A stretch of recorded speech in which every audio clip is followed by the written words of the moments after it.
This edition of MacVoices is supported by you, our viewers and listeners, through our new Patreon campaign. If you get value from MacVoices, please consider helping support the show by visiting patreon.com/MacVoices. Welcome to MacVoices. This is the talk of the Apple community, and I'm Chuck Joyner.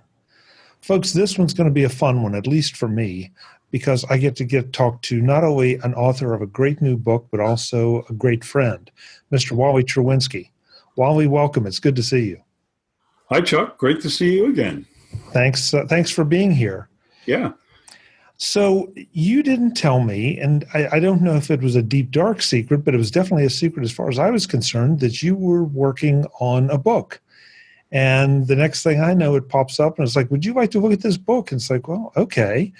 And I was blown away by your new video to go. Oh. Well, I guess it was a stealth book, wasn't it, Chuck? I didn't know there was such a thing. Sneak it right in there.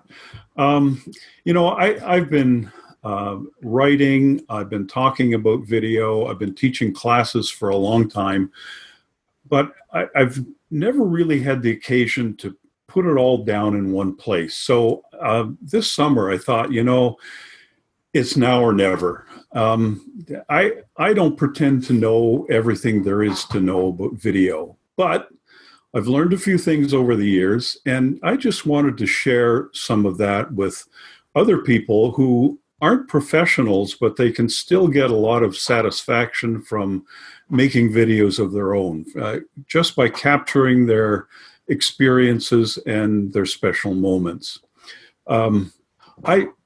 Over the years, I've seen a lot of books about filmmaking, and, they all seem to talk about things like writing a script and staging a set and lighting and picking a cast. In other words, it's more about making a feature film instead of something more simple that anybody can do. Well, I'm like most people. I don't have dreams of being a Hollywood director, and I don't think most of us do either.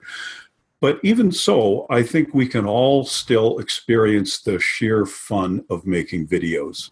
So when I set out to do this, I wanted to make video seem accessible to anybody without complicating things.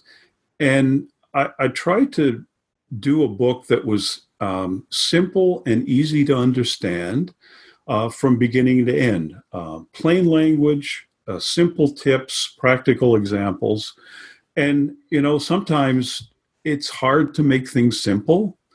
And I've picked up a lot of books that start off really easy, but then before you know it, you're already into the weeds. There's jargon, there's technical stuff that you don't understand, and you're kind of lost. And I liken it to when you get into a swimming pool. One end is really shallow, and you start going in and everything's fine. And then all of a sudden you take one more step and boom, you're into the deep end, and you're kind of dog paddling like crazy just to stay up. Well, you read a book like that, and at least for me, I don't feel empowered. Instead, I end up feeling inadequate. So I thought to myself, it doesn't have to be that way. I want to encourage people. I don't want to scare them away from video. And I also didn't want to make the book too long. Nobody wants to read a dragged out textbook or The Second Coming of War and Peace. And I thought the book should be just like a good video. Short enough to tell the story and keep you engaged, but not so long that readers will lose interest and never get to the end. And the other thing, when I started to work with iBooks Author, I found it was just a great tool to produce a multimedia book. So instead of just writing text, you can make your book interactive. You can embed photo galleries. You can put in audio clips, video files, and it becomes much more interesting to the reader. So that was my stealth project. And finally, this month, I got it done. So there's so many things that I want to react to as someone who went through the book and was kind of blown away at, well, a couple things. You're right. Everybody, no matter who it is, they always seem to get into the weeds and sort of not necessarily go off topic, but off to the side, maybe to places they don't really need to go. Yeah. And you avoided that completely. But the thing that struck me here is, sure, there's some, I don't want to say technical, that's not it, but there's some guidelines here about shooting video. But what impressed me most is that you ask the reader to think about it. You ask the reader to have a little imagination, and then you take them by the hand and say, okay, here's an example of what kind of an imagination you maybe should have. And I've gone through it now several times, and it's informing the way that I'm looking at some video projects and thinking about things, some of which I've implemented, some of which I haven't had the opportunity to implement yet. But just overall, it really changed my perspective on things and thinking about it. And that to me is the best part of this, is that, sure, you talk about exposure and you talk about, shooting angles and all that, but you talk about it in a way that makes me think about it and not just lecture me on it. Well, Chuck, I'm delighted to hear that. And in fact, that's probably the best compliment I could get from someone who reads the book, that it made them think a little bit and it gave them a different perspective on something that they thought was complicated. But once they tried it out, they discovered that, hey, I can do this. It's not so hard after all. And I say to a lot of people, making video isn't about going out and buying the most expensive camera and equipment. And it isn't about shooting 4K footage and have the best footage and perfect, Hollywood material. It's really about using your imagination and learning how to tell a story better. And by telling a story, I don't mean narrating your video or telling it in a linear sequence, but just finding ways of putting your clips together so they flow and they move the viewer along, so they very naturally watch your scenes and see what you're trying to tell them. Every time I go to NAB, the National Association of Broadcasters show, there's a lot of discussion about digital storytelling, and that it's sort of I think a baseline. Now, I've never been to film school, so maybe they teach you how to be a storyteller in film school, but I never had that training. Yeah. I felt like this took me down that path of helping me be a digital storyteller with my video camera or my iPhone or whatever I'm using. And that was the part that, again, there's some, I keep coming back to the word technical tips. I don't know, that maybe you have a better word for it, but there's some tips of that nature in there, but they're integrated in. The other thing that I haven't mentioned up to this point is the phenomenal photos and videos that you've included in this. I mean, because not only is it a wonderfully instructional book, it's just fun to look at and watch the videos, because you've been so many places, seen so many fascinating things, and captured them all on video. And I love that. Well, thanks again, Chuck. I find people are very busy, and they don't always have a chance to go out on any day of the week and shoot some video and put together a program, et cetera, et cetera. But everybody inevitably takes a holiday, or they have a special occasion like an anniversary, a birthday party, whatever it is. They go to a concert. And those are the occasions when people are relaxed and they have the time and the inclination, and they're at something special to them. So that's a great opportunity to get out their camera and shoot some video. So the examples I've included, yeah, they're from places I've visited and things I've seen, and they meant a lot to me at the time that I shot them. And I thought it's a wonderful occasion to preserve those memories, bring them back, and share them with my family and friends. And this is a phenomenal way to do it. Yeah. If you would, talk a little bit about B-roll, because I found some of your examples there, they really caused me to think, because I've tended up to this point to do things where I have something I specifically want to capture, and so Right. it's not it's almost a documentary mentality, I guess. Right.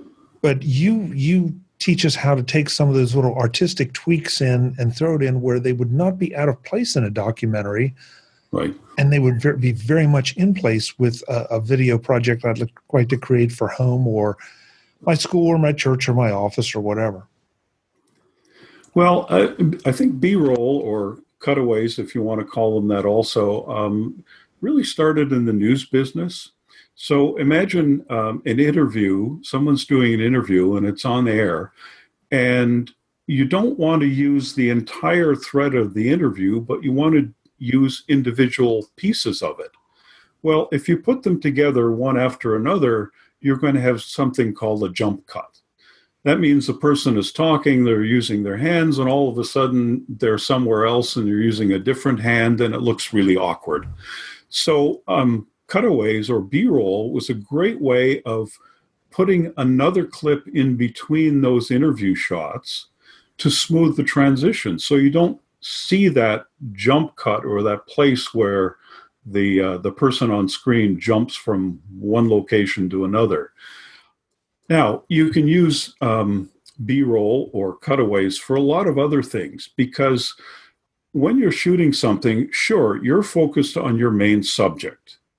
And I talk about things like shooting from different distances and angles and changing the focus for the viewer. But something about context or B-roll also important, because you can shoot what's happening around your subject. It doesn't have to be squarely on the subject, but it could be something in the background. It could be something they're doing with their hands. It could be a lot of different things, but it's not necessarily your main subject. It could be something like a passage of time where you see people walking and all you see is their legs and feet. Anything that isn't necessarily the main point of your video. Now, you can use those things in your videos to show the passage of time, just to show a different aspect of where you are, to put your subject in some kind of context. And in fact, I've taken nothing but cutaways or B-rolls and made a video out of them. So in other words, I've told the story just by showing highlights of cutaways. Now you can do that by putting music behind it. You can put some sound effects. And again, getting back to stories, it doesn't have to be a narration or, it was long ago in a galaxy far, far away, and away you go. It can be just the way your images flow. As long as you're leading your viewer from one image to the next in some fashion. And again, I talk about changing the distance, angle, and focus and adding variety to your shots. That's part of it, because variety keeps the viewer's interest up. But when you put in those cutaways or B-roll shots, it also gives you a bigger picture of where you are. And when you add your music and your sound effects, all of a sudden you have a story out of B-roll. You mentioned something there too that intrigues me, and that's the audio side of it. Yeah. You seem to have the ability to go and find the right score for, or music bed or whatever you want to call it, for the kind of video that you're doing. Now, some things are pretty obvious. If you're doing a jungle scene, then you can probably imagine what jungle music or some kind of jungle music might work for. But for the more routine things, like somebody just riding a bike through the park, that adds so much to the video. And yet I'm never quite sure about some of those things that are less than obvious. How do you go about selecting that music and finding it? Selecting music is, I want to say it's difficult. And it's difficult because it can take a long time.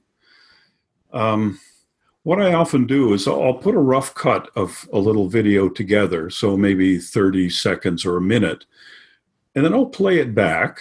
I'll have a look at it. I'll get a feel for the way it's coming together. What's the mood of these clips? Where am I? As you said, you could be in a jungle. You could be on the water. It could be a lot of different things. So I say, okay, what kind of music might work with that? So is it going to be jazzy? Is it going to be slow? Is it going to be fast? Is it going to be country? It could be a lot of things. More often than not, you want an instrumental piece because you don't want the lyrics to conflict with what you're trying to show unless they're perfectly dead on, but they won't be. So what I then do is I audition a lot of different music tracks underneath that video. I'll put it in, I'll play it back, I'll get a sense for how it's turning out. More often than not, it doesn't work. So I say, okay, that one isn't very good. Let's try another piece of music. And I pop that one in. That it could take an entire afternoon just looking through music clips till you get the right one. And an interesting aspect to that, when you do find the right one, you seem to know it right away. You audition it, you play back that little video clip, you listen to the music, and you say, yeah, that's it. I've got it. So then what you want to do after that, if you can, is try to sync your edit points a bit with the beats of the music, because that adds more to the storyline and more to people's appreciation of it even more. So in the book, I talk about a lot of different sources where you can find royalty-free music.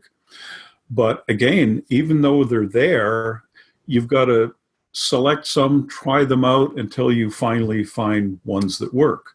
But there are a lot of great sources of royalty-free and free music that can add a lot to your videos. Wally, I know you and I have had this discussion a number of times, but after you start doing a little video, even just as fun projects and doing a little editing, you never quite look at television or movies the same way again. There's always this element of how did they do that? Why did they do that? Gee, maybe I should do that. It's interesting you say that, because an exercise I often tell people to try, and this is really fun, and you can do that, and so can anyone who listens to MacVoices. Turn on PBS or the Geographic Channel and watch a documentary. That sounds pretty simple, but here's the trick. Turn off the sound. So all of a sudden, you won't have your narrator telling you what you're seeing. You won't have any sound effects. You won't have any music. All you're seeing is the picture. And you'll see how the editor put together those video clips.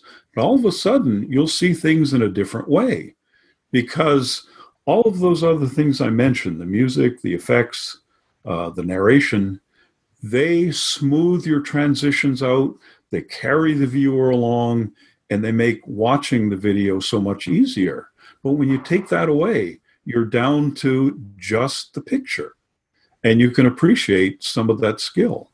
The other thing you might learn, or you might be surprised to know, is I think that all of us already have a good instinct for what makes good editing and what doesn't. And that might seem surprising for me to say that.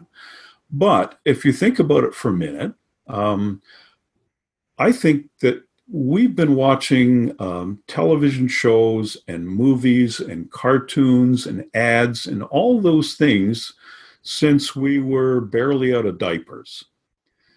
So by now, we've seen so much of this stuff that it's sort of instinctive to us. When we see a movie that isn't very well done, we probably say, well, that's a lousy movie. But if I ask you, why is it a lousy movie?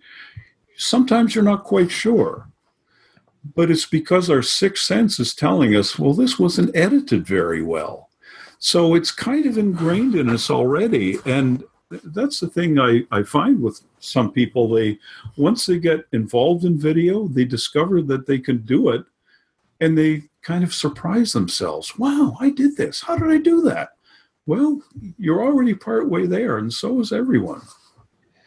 And you brought up cartoons, and I've recently been looking at some animation, old and new, and appreciating because that's a situation where they're not having to move cameras around. They're just creating the image from that Right. angle.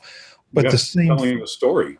yeah, and the same thing applies that, Sure. okay, why did they choose this angle? And, you see it being a more effective angle shot than if they had just done it, say, from, the perspective of someone standing there.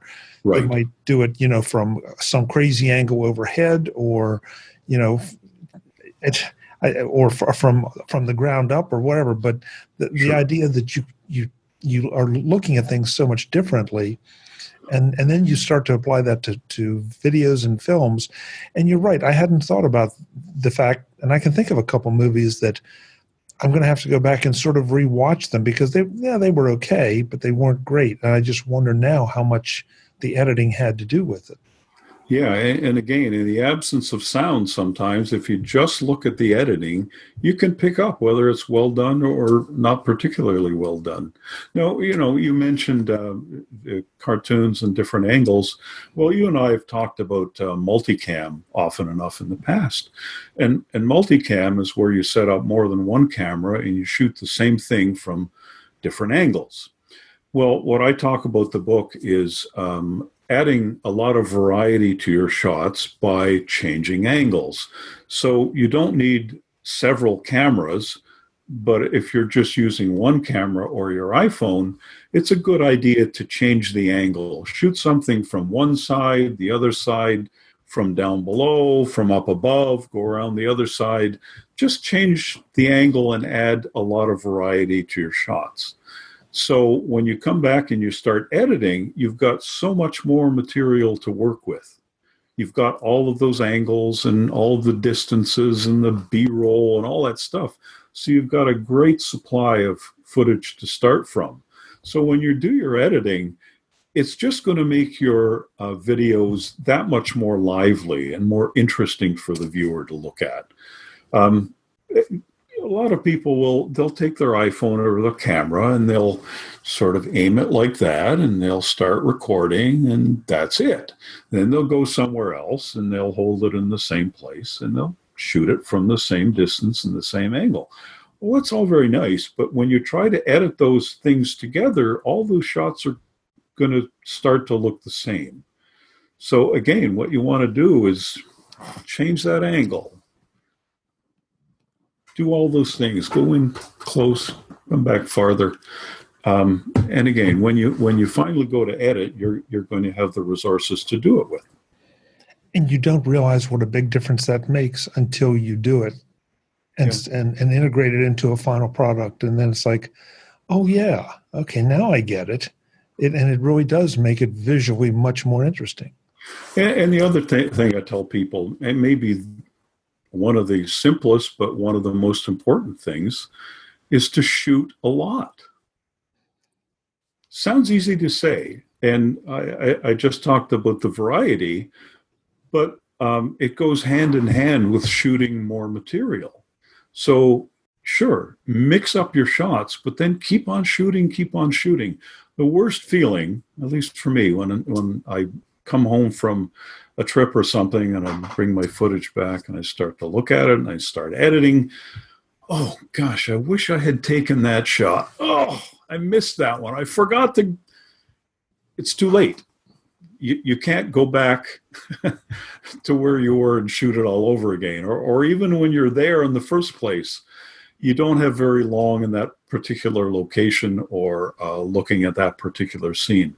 So take advantage of it. Make the most of it. Shoot as much as you can. If it doesn't work out, you don't like the footage, who cares? It's free. Throw it away. But if you don't have it, you just won't have the resources to work with. Yeah. Yeah. And that's the beauty of the digital part, is that you can shoot so much so easily. If it doesn't work out, you just throw it in the trash and erase it and go again. I used to tell people not long ago, if you wanted to make a video or a movie, you needed to buy some expensive equipment and some accessories, etc. And then when I thought about it, our iPhones are probably more expensive than any video camera I've ever owned. Mind you, they do a heck of a lot more than just shoot video, so they're well worth the price. But the thing that makes it so easy for people now is the fact that you have your iPhone or even your iPad or a point-and-shoot camera with you pretty well all the time. So it's so easy to get it out of your pocket or your purse and shoot that footage. And it's never been quite that way before. It's just so convenient. And, with those older video cameras or even DSLRs these days, they're big and they can be awkward and they're heavy, and it's not easy to pull them out in the middle of a street and start shooting. You look quite conspicuous. And there's the weight factor and the form factor. It's just not as good an experience. But you take out your iPhone and it's so easy. So easy. So you alluded to this at the beginning, and we should probably make this very clear that this book is extremely approachable. It's for anyone who wants to make any kind of video. I'm sure if you are an experienced filmmaker, I swear I think you're going to learn some tricks from Wally. If you have no idea what you're doing, this is a great place to start because, again, he's going to teach you how to think with some very specific examples of what thinking will get you. And that to me is the very best part of this book. Well, at the outset, I was really aiming at people who probably didn't have a lot of experience with video or even people who had a bit who just wanted to take their skills to the next level. So really that was the kind of group that I was interested in. And all I wanted to do really was just encourage people or inspire people to give it a try and maybe discover that it is a really, really rewarding experience for them. Now, what I've discovered since, and I did show the books to a couple of professional videographers, and I was surprised to learn that they got something out of it also. And it's not that I taught them something that they didn't know or a different technique that was unique to me, but it's, as you said before, just giving a different person's perspective on a particular skill or a way of doing something. I think we all benefit from that, no matter whether it's video or any other subject. If someone sees something in a slightly different way than you do, well, maybe you'll think about it and say, yeah, that's a good point. Maybe I'll try to incorporate that into something that I'm doing. So yeah, I think it seems to be popular with a range of different kinds of people. But if you're a complete novice, I think it's a great way to start. I think it's a tribute to how well written the book is and the tone of the book and just the way that you've organized the tips and tricks and the teaching us to think in a way that is completely unintimidating. I mean, I've been to plenty of seminars. I've read plenty of textbooks or the equivalent of textbooks. I've seen plenty of videos of this is how you shoot. This is how you do this. This is how you do that. And you always get something out of them, but I can count. I probably need two hands for some, but there's so few instructors that can communicate that without just burning you out or making you feel intimidated. And there's no intimidation in this book at all. It's just like, look, this is how, if you do this, this is what you get. And if you put these three things together, this is what you get. And it just works. It works so well. Well, thank you for saying so, Chuck. And again, that was exactly the kind of reaction I was hoping for viewers to get. Because in writing something or when I talk to people, I like to put myself in their situation because I've been there. First documentary I made, I didn't know a thing, absolutely nothing. I was just thrown into the deep end and I had to learn. And fortunately, I had some professionals that I had as a resource given to me, so camera people, a director, and a few other things. And I had to produce it, by managing them. So I had to learn from the start, and it was tough at the beginning, but I found as I gradually learned more, it became much easier for a start, but again, so much more rewarding watching this happen.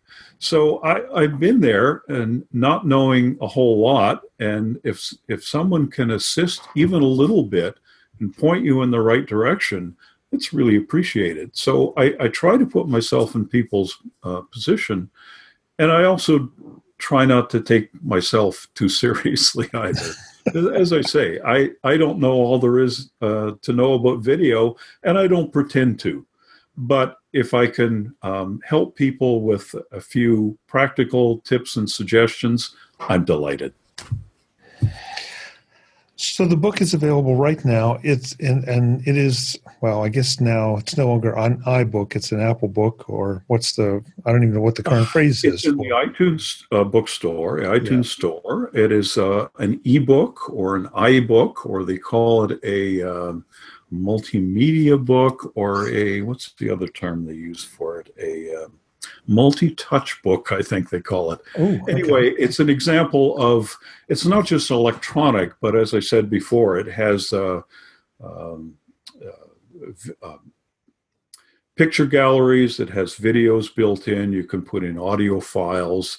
The pictures move a little bit. If you touch a picture, it zooms to full screen. So it's the kind of thing, it's really fun to view it on your iPad, for example.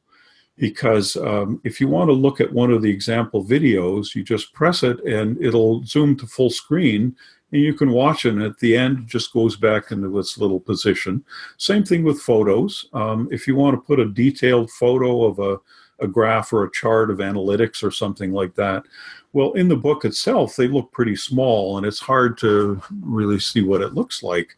But if you touch it, it zooms bigger into full screen. So you can do some neat things with the illustrations and with the videos.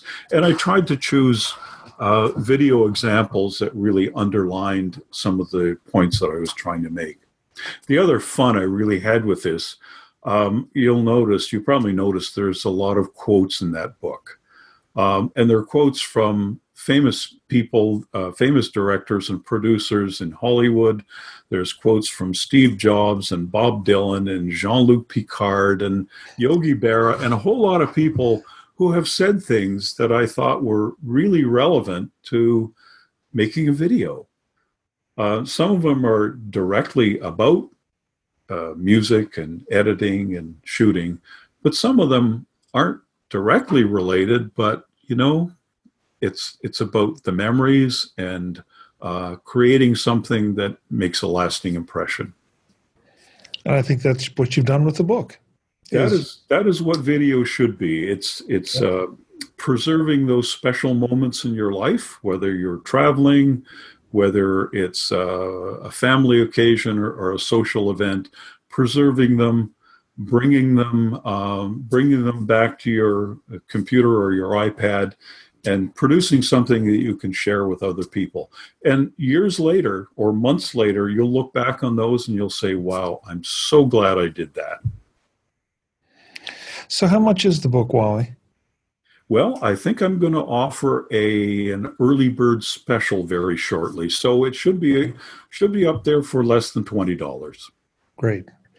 And so the best thing to do is just go search on your name or search on Video to Go on the iBook store, and that's where you'll find Video to Go. I will send you a link and a little badge, and in your show notes, if people want to press that, it'll take them right there. Perfect. Yeah.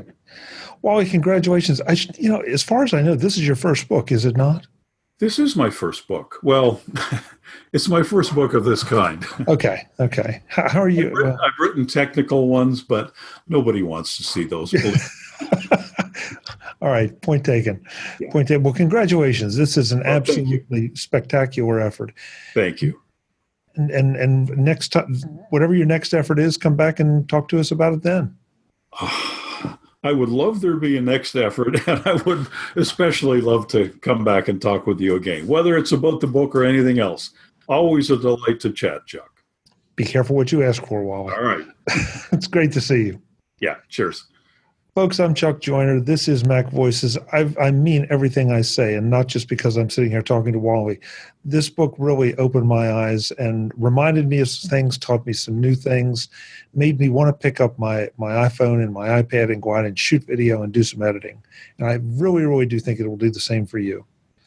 Until the next time, and as always, thanks for watching. Visit MacVoices.com for show notes and to connect with Chuck on social media. Get involved in our MacVoices Facebook group, and get more out of your Apple Tech with MacVoices magazine, free on Flipboard. And if you find value in it all, consider supporting us at patreon.com/MacVoices and join these folks who help keep MacVoices coming to you. Advertising handled by Backbeat Media at backbeatmedia.com. Bandwidth provided by CashFly at cashfly.com.